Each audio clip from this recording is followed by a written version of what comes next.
One of the most inherent problems we recognized with almost all immersive RPGs is the amount of time players are forced to spend in in-game menus. The time spent outside of actual gameplay has really become astounding. The fact is, people buy games to play games. So during the development of Two Worlds 2, we adopted a fairly simple philosophy: keep players playing. To accomplish this, we took a long, hard look at things we could improve upon and really tried to maintain an outside-the-box perspective throughout the entire development of the user interface.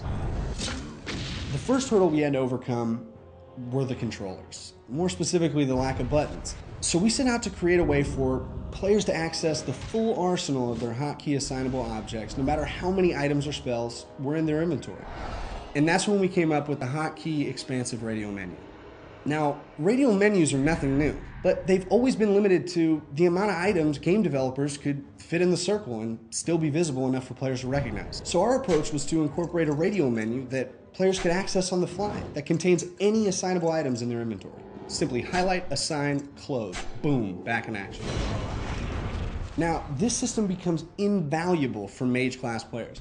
Just imagine being able to access every spell in your inventory with just a couple of buttons. Now, a little bit about our spellcasting system called Demons. It's based on a pentagram of elements and spell cards. There are 3 types of cards: carrier, modifier, and elemental. Now, elemental cards define the core effect of a spell, while carrier cards define how a spell is delivered to its target. Finally, the modifier cards change the nature of the spell, and that's where things can get really interesting. In the same way that Two Worlds 2 offers you real choice in the use and creation of spells, we wanted to make sure that the ability to play the way you want to was also reflected in every single aspect of the game.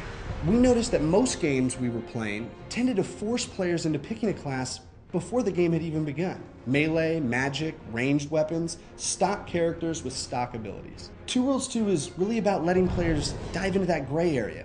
We give players the freedom to combine traits from all classes to complement their own personal gameplay style.